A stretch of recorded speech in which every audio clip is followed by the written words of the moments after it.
Hey everyone, this is Carmen. Welcome to my free copywriting course. In this course, you're going to learn everything from the definition of copywriting to strategies, formulas, processes, and also how to become a copywriter yourself and earn an income and get clients and much more. And in case you don't know me, my name is Carmen Mastropiero. I've been copywriting and marketing for over 10 years. I've worked with companies like GoDaddy, Neil Patel, Dan Lok, and have helped my clients and businesses drive millions of dollars in attributed revenue from the copywriting and marketing I've done for them.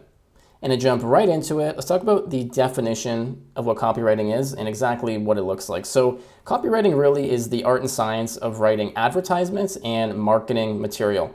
And it plays a really important role in marketing in general and business because everything you do involves copy. You know, when you're texting, when you're writing social posts, writing emails, even if it's personal, you could say that's copywriting. You're writing something with a message and a goal in mind. And it's really important for businesses to write the copy in a way that drives new business, generates leads, and really represents their brand in an effective way to achieve their business goals. And it's, once again, it's all throughout your business in very small and big ways. So it's something you have to take seriously. And unlike technical writing or academic writing, it's not so much about informing the audience, but actually persuading them and converting them. And that's one of the differences between content and copy. So content writing, think about articles, blog posts, white papers. Technically, you could use copywriting strategies, and I do this inside of content, but content is more informative, right? Trying to inform the audience. That's the main difference and how you can always separate the two apart. And there's a lot of things that go into effective copy versus mediocre sales copy. Really good copy will be concise with the messaging and the offer. You know exactly what you're getting, how it works, how much it is, the next steps, and what's going to happen when you place your order. It'll be very clear. It'll be persuasive in terms of features, benefits, the value proposition, and what makes it different. It'll have a strong call to action. And it's not just about being catchy or clever. You actually want to be very strategic and scientific with your writing. And we'll go into depth in all of these different things ahead, but just keep in mind that's kind of the main difference between content and copy, but also what makes really good copy perform versus mediocre or poor copy. And just here's an example of a really famous ad from Rolls-Royce done by the Ogilvy agency and David Ogilvy in particular. We won't break down everything here, but you can see that there is a headline, there's a subhead, there's a nice image that shows the product, and then the copy, which is all that body content, goes into exactly what makes the car so valuable, why it's worth the price it is, the features, the benefits, what makes it different than other vehicles on the market at the time, and also how to place an order and get yourself a Rolls-Royce. So just a simple example of a very famous advertisement, and all these strategies still hold weight today. And you'll be learning about them more throughout this course, but a lot of what was proven and actually came up with and invented decades ago or even centuries ago still works today. It's a really beautiful part about consumer psychology and advertising science. And let's dive into the history of copywriting and exactly where this art form really came from. Now, typically it has its roots in traditional advertising, probably back to the late 19th century. It began with print advertisements, so think of physical advertisements you would get in the mail, brochures, flyers, those kinds of things. That's really where copywriting started before we eventually evolved into mass media, the internet, doing email copywriting, web copywriting, things like that. It really started physical and in the print channel. And now when it comes to the digital revolution of copywriting, obviously with the internet, social media, email channels, and all these different kind of outlets online, copywriting now comes into dozens, if not hundreds of forms. And especially when you look at search engines like Google, there's so many moving parts now. As a copywriter, you can really specialize in very specific industries, very specific forms of copywriting. And it's good to be well-versed and to be somewhat of a generalist because these strategies and these skills will overlap and they'll create more opportunities for you in the future. But understand that if you want to be a copywriter, there's a million different paths you can take and they all have their unique pros and cons. And copywriting is a complex thing, but over time with technology, these new channels coming out, copywriting just becomes that more complex. There's more digital platforms to adhere to. It's more dynamic and interactive and personalized to the individual audiences. What businesses really need to do now is focus on segmenting and personalizing their marketing messages, where they break up their customer groups and they send them all individual different campaigns built on different copy that affects different pain points and challenges, different hopes and desires and demographics. So it's really evolved. It's always been a complex science, but just as time goes on, there's always something new to learn about copywriting that you can apply and get better at. And Claude Hopkins, he wrote one of the best books, if you haven't read it, Scientific Advertising. That was back in 1923, so literally almost 100 years ago to the day at the time of this video. And it's really interesting because when you look at all the strategies and the science and the things he goes over, and if you look at David Ogilvy's work and a lot of these, writers and advertisers that were around upwards to a century ago, all of these strategies still work because consumer psychology really hasn't changed. The fundamental things that make somebody want to buy something, that ends up making them convert, recommend it to friends, and become a loyal customer will be around forever. That's not really going to change. There'll be new, trends and technologies and fads and whatnot that you have to keep up on, but really the fundamentals will be there forever. So if you can grasp those, you're going to be a good copywriter indefinitely. But you can see back to almost 100 years ago, one of the best advertisers and copywriters was kind of publishing information and science about it. Once again, if you haven't read this book, you absolutely should. And let's talk about the role of a copywriter in a business and exactly what they do. And primarily what you're doing is creating persuasive, compelling text in a specific channel. So once again, this could be writing for websites, it could be email campaigns, social media posts, physical brochures and advertisements. And a copywriter is really expected to deeply understand a brand's tone of voice, their messaging, their branding elements, their target audience, and what they're trying to achieve with each campaign. Especially if you end up working in an agency or a situation where you could be servicing many different businesses, maybe as a freelancer, then you have to get really good at researching, and I'll talk more about this soon, because you have to become an expert at the product or the service, the offer, and who that is actually going to be getting service to. So there's a lot of different things that copywriters have to get good at. And they're going to work across a lot of different industries. There's advertising, of course, which is really big. Digital marketing, which I'm in. PR or public relations requires a lot of copywriting. And corporate communications, or really kind of any comms really, requires good copywriting.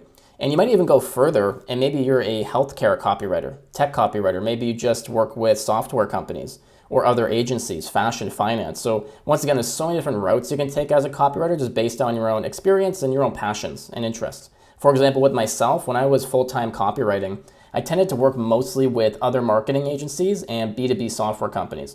I did work with, healthcare, fashion, different kind of direct-to-consumer e-commerce company and brands, but most of my work, 80% of it or so, was mostly with software and agencies. So I doubled down on that, found my niche that I enjoyed and I excelled at, and I was able to make a really good living and make a good impact. Now, when it comes to the skills a copywriter needs and something you should be learning about and researching, storytelling is really strong. Every good brand, every good marketing campaign probably revolves around some kind of story, whether it's an individual person, a success story or case study, whether it's your experience building the product or offer. Some kind of story and narrative is really, really emotionally compelling and powerful and gets the consumer committed to the messaging. And then, of course, just understanding marketing principles, placement, product, and all these different kind of fundamental things you need to understand as a copywriter. You have to understand marketing and getting the offer in front of the right people. Creativity as well. Sometimes you do have to think outside the box. And I said don't be necessarily too clever or creative, be scientific, but sometimes you do have to have some fun and think outside the box and be unique and stand out from what's on the market. Adaptability, once again, technology and trends and things change really fast. I know myself as a marketer that I'm constantly trying out different software. My workflow and things are constantly evolving. And when I look back just even 6 to 12 months ago, how I kind of go about things isn't even close to what it used to be. At the time of this video, ChatGPT is massive. I use that every single day for pretty much everything I'm doing. And if you told me a couple years ago that would be the case, I probably wouldn't have believed you. But once again, it's about adapting and just keeping up with all the changes. Researching, probably one of the most underrated skills when it comes to copywriting. And this is something I teach my students all the time. You have to research the competitors, the audience, the market beforehand. Take notes, do your research. Otherwise, you'll just hit writer's block. You don't really know what you're writing about, who you're writing for. But instead, just take even just an hour of research or less.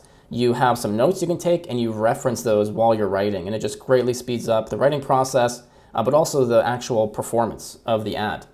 Also being able to work under pressure and tight deadlines. Sometimes, you might only have a week to write an advertisement or less. Maybe your boss or clients, need something spun up really fast for their own deadlines, right? And then that's kind of thrown onto you. So you have to be able to move really fast, be creative, and there's a lot of different moving parts when you're a copywriter, but it's really fun, it's really fast paced, and it's something that if you resonate with these different things and, working with team members and many different clients, it's definitely a good fit and a good career path or a business to run.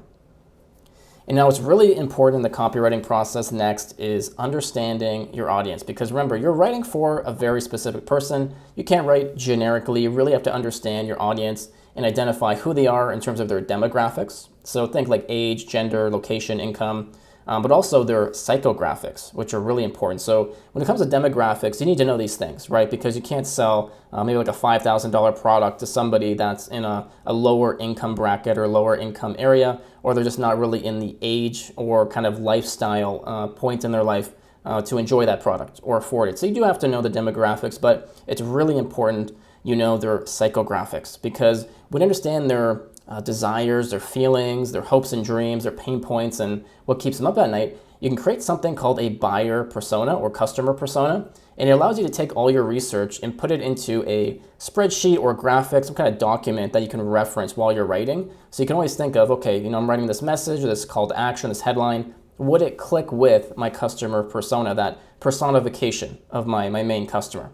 And by doing that, you're gonna have way more powerful copywriting. Here's an example of what a buyer persona might look like. So for example, with this brand, they named it Sarah Link. You can just put a fictional name. You can put a stock photo if you want. Background and demographics, job, career path. Do they have a family? What's their lifestyle? Age, income. Real quotes. So if you have testimonials or reviews, that can be gold mines for getting into the consumer's head. So you could put those in there.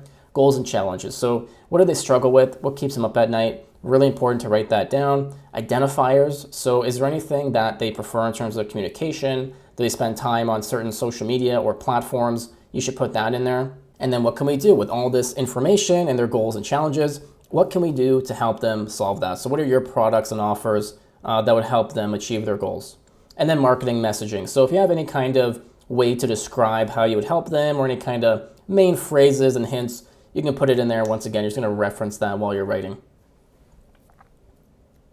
And then moving on to the principles of persuasion and what's actually going to make your copy persuades people to taking action.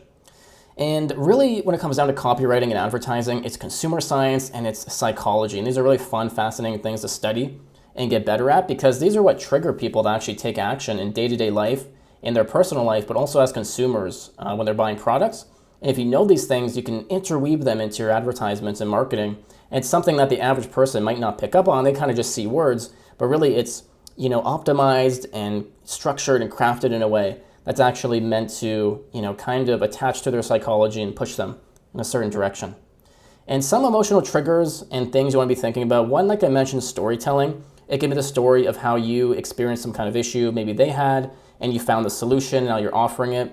It can be the story of a fictional person that kind of relates to the consumer. It can be the story of a real customer or client and kind of their pain point, how they used your product and then came out on the other side successful, also known as the hero's journey, right? They kind of experienced some kind of problem. They set out to slay the dragon and they come back to everybody with the reward. Loss aversion is something you should study. It's proven that we're more likely to want to avoid pain than to gain something equivalent to it. So for instance, they've done studies where they found that the average person would much rather avoid losing $20 than finding $20 on the ground. And why that's really important is you can use loss aversion in your copywriting.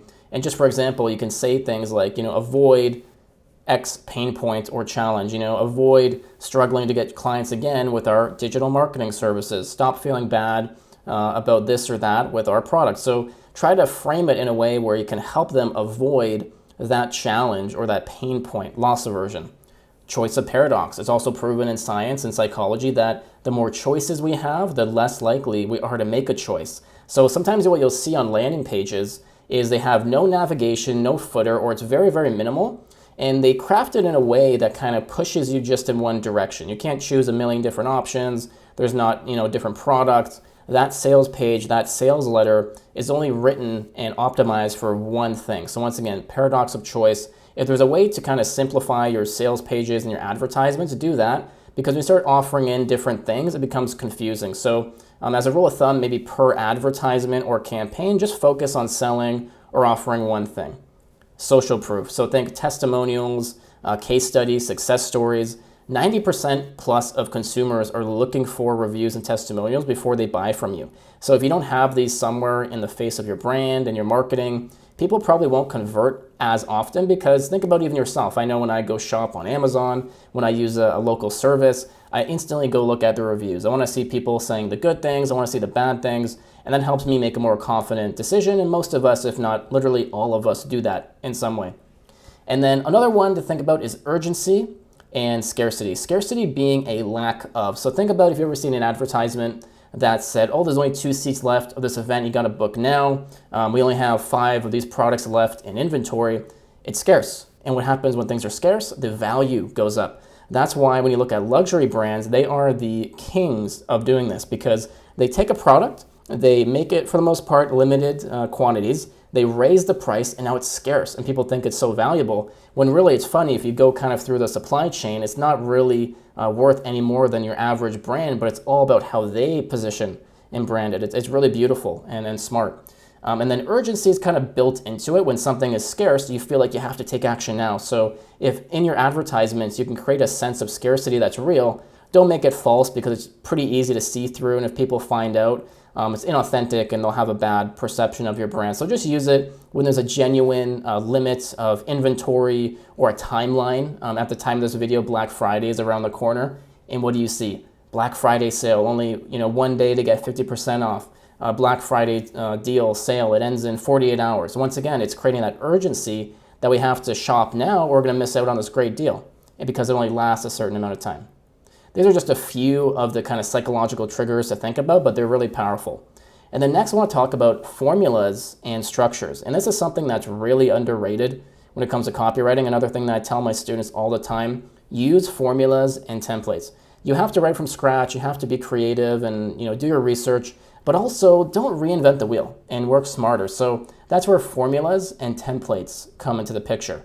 Now, AIDA is probably one of the most famous copywriting formulas. This is attention, interest, desire, action. So we're trying to create those things in that order.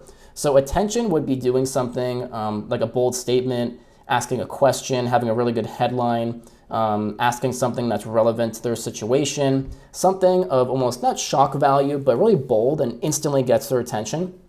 Create interest. How does this relate to them and what kind of benefit does it have? Desire, making an emotional attachment or reaction and connection, and then action, telling them what to do and presenting your offer. We could go into AIDA and these different formulas, and I do have some other videos and content you can check out on those, but really with these formulas and templates, we could go into them for hours, but I just want you to know generally what they are, and then you can research more into them, check out my other content on these formulas as well, and then you can start practicing them. PAS, problem, agitate, solution, or problem, agitate, solve, sometimes I call it. One of the other best copywriting formulas out there. You're identifying the problem. Do you struggle to generate leads for your real estate business? You're going to agitate that, right? You're going to struggle to get ahead of your competitors. You won't get as much commissions and revenue and income and live the lifestyle that you want. You'll be stressed out. Solution. Well, here's our marketing agency that specializes in realtor businesses in New York City, and we'll help manage your Google ads and Facebook ads and do all of your digital marketing so your pipeline's always full 24/7. Really simple, and these formulas you can use throughout the entire advertisement. You can use them just in the headline, just in the hook. There's a lot of creativity, so they save you a lot of time, but you can still have some fun with them, and it doesn't have to be completely kind of cookie cutter and set in place like that. You can have some fun with it. And now we're going to go on to headlines and titles. Now, David Ogilvy, one of the best advertisers that's ever lived, said on average, 5 times as many people read the headline as read the body copy. When you've written your headline, you've spent 80 cents out of your dollar. And it has been proven that roughly 80% of people read the headline and that's it. If your headline doesn't get attention, they're going to keep scrolling, they're going to go on to the next advertisement, whatever it is, and competitor. So it's really important that you put time into crafting a really good headline. It's the first thing people see. It has to kind of get their interest, get their attention. And there's a lot of different things you can do in the headline I'll go over shortly that just encourages the reader to continue reading the advertisement and eventually converting. And if you can hook them in, that's like literally 80% of the work. And then the rest is getting them through that page. And a great headline also sets the tone of the content and copy. Once again, don't write something in the headline that kind of confuses them later on or isn't completely authentic and accurate. Because if you hook them in, almost like clickbait style, when they're reading the body, if it doesn't really align and match that, they're probably going to end up leaving and they'll have a bad impression of your brand. So make sure it's a first impression, make it good, and align it really truly with your offer. And now here are some headline strategies I love using. There are dozens, if not more. One is offering a benefit. A feature is a factual piece of information. So we're offering a digital marketing service. We do your search engine marketing, your Facebook ads, your website design, social media. That's a feature. The benefit is what the feature does for the consumer, and typically it's emotionally driven. So think we have marketing services. Well, the benefit is we're gonna save you time, we're gonna save you headaches. You don't have to do all these things every day. You can grow your team, grow your business, focus on the things that move the needle. We're gonna get you more revenue, more customers, more pipeline, grow your business, and you don't ever have to look at your marketing, and we'll just report to you every 1 or 2 weeks with all the performance data, right? So that's the benefit.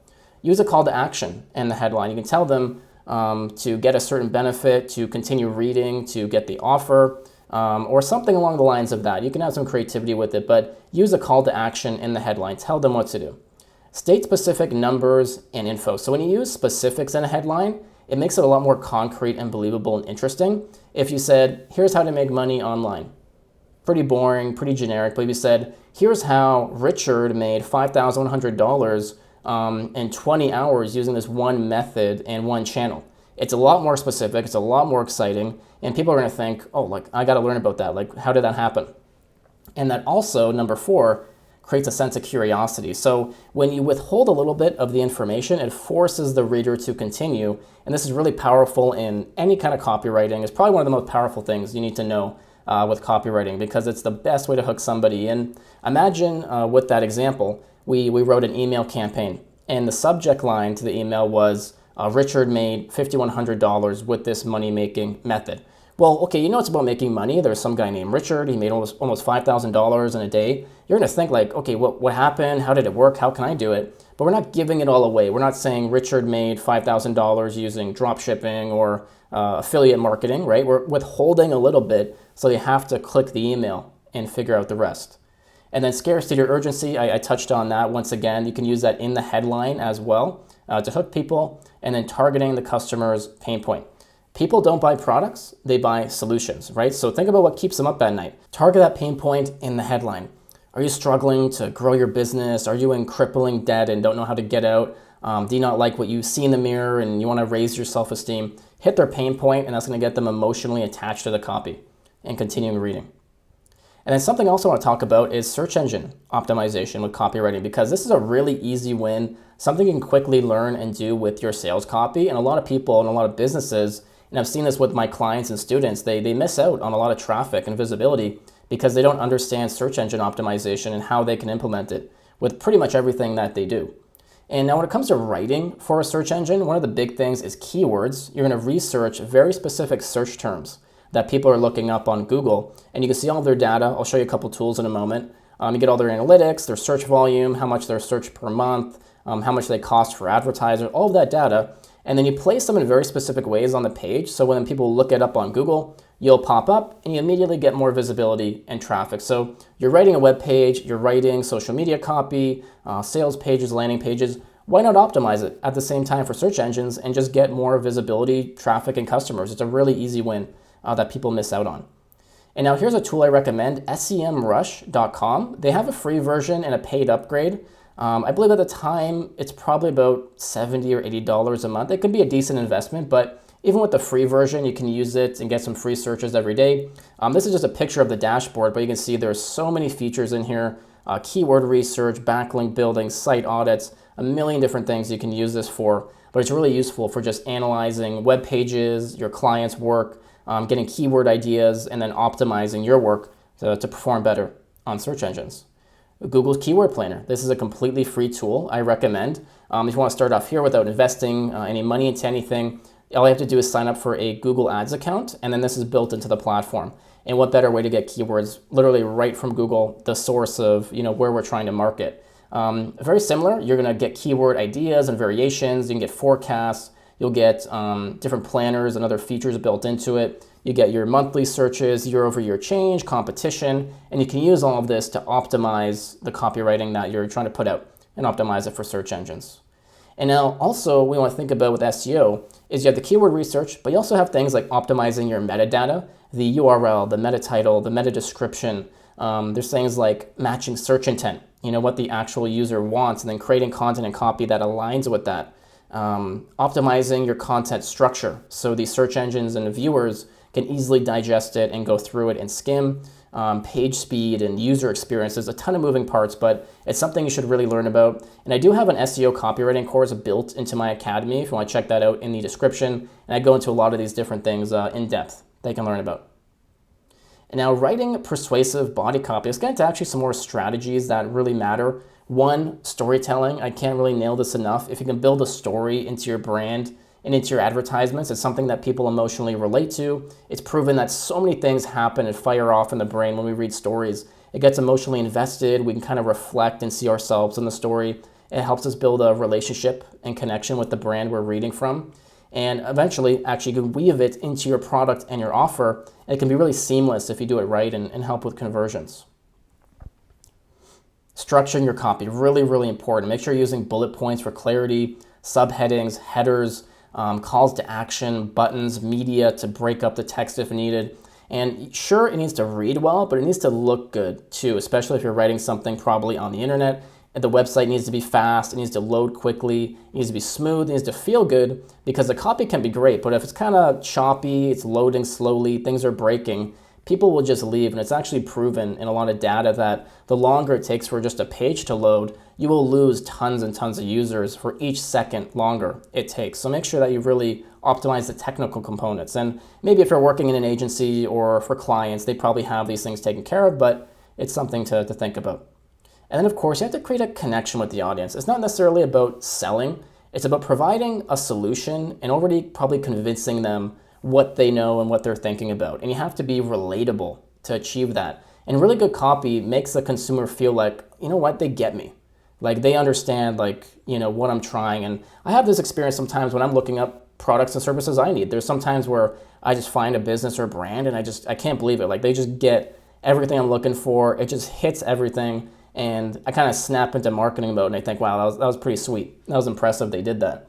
But yeah, you have to build rapport. So addressing their needs, and once again, doing all that research first allows you to do all this. Solve their problems, give them the solution for it, and then create that sense of trust and reliability through the social proof. Testimonials, reviews, case studies, offering a warranty or guarantee is really big to overcome those objections and problems they might have converting. Adding an FAQ section, frequently asked questions at the end of your sales page, let's say, another good way to overcome questions and objections and help them kind of smoothly go through purchasing.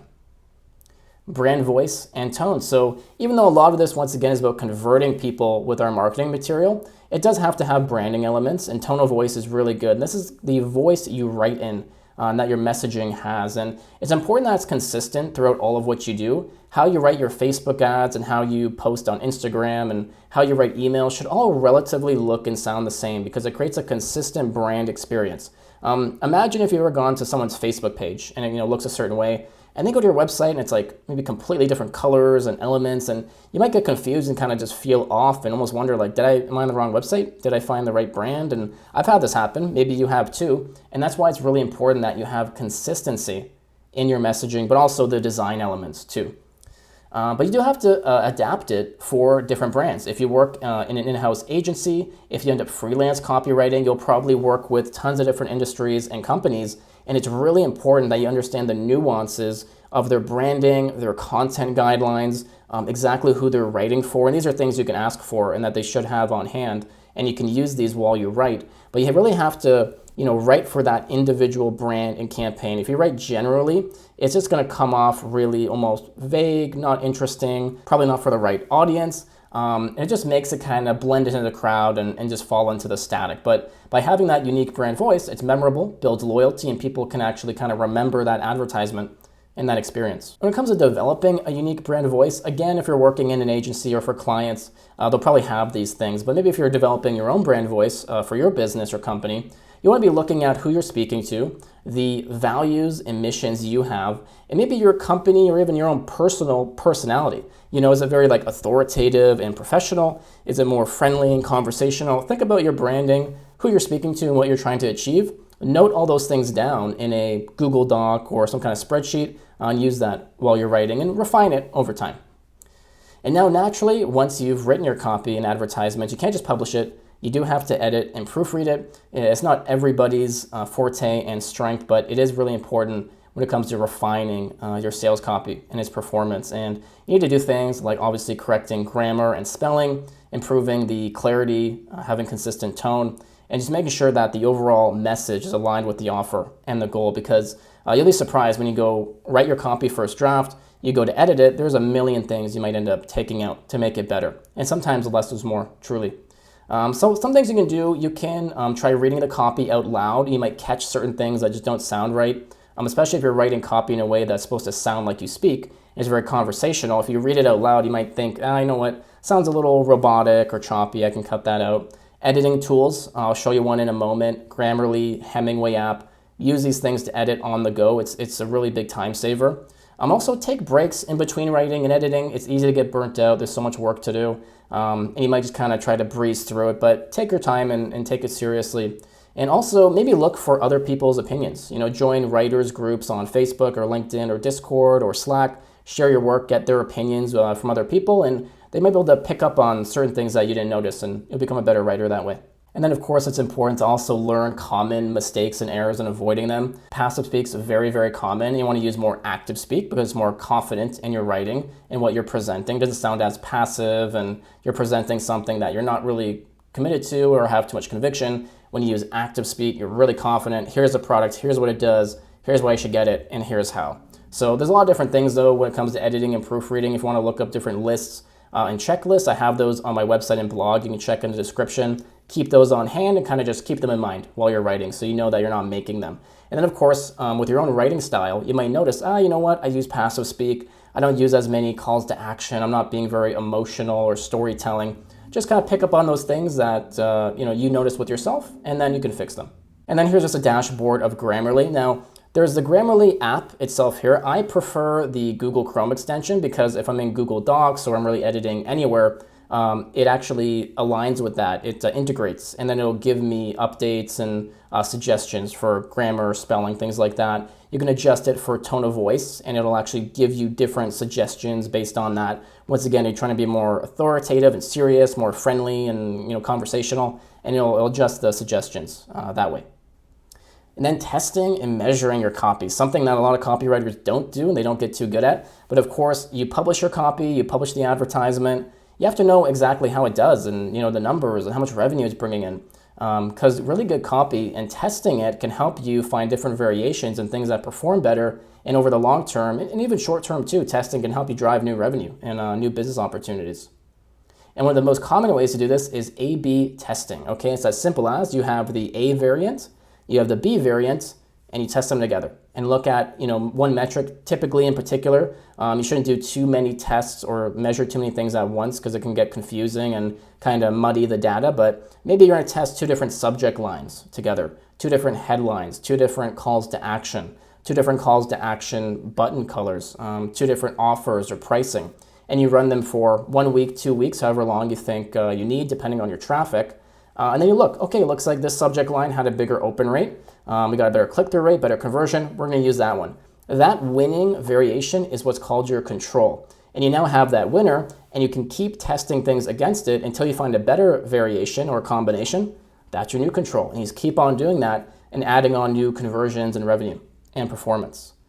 Of course, you need to understand the key metrics: revenue, conversion rates, customer lifetime value. You need to look at churn rate, depending on your business, click-through rate, bounce rate, average time on page, open rate for emails.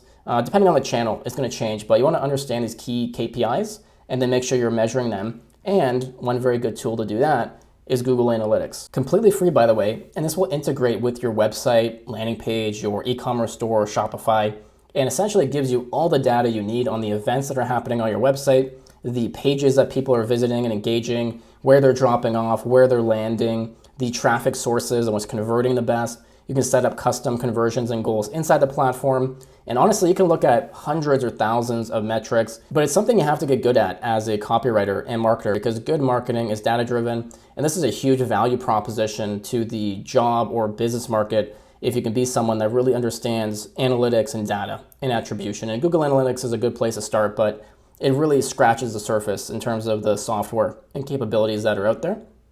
And with all that being said, now you can kind of move on to creating a portfolio and being a freelancer or even getting a full-time job as a writer if you're looking to go that route. And a portfolio is really important because it showcases your best work. It'll help you get more work, and it's something that's almost like the golden standard of any kind of freelancer is building up the portfolio, having more pieces, and leveraging it.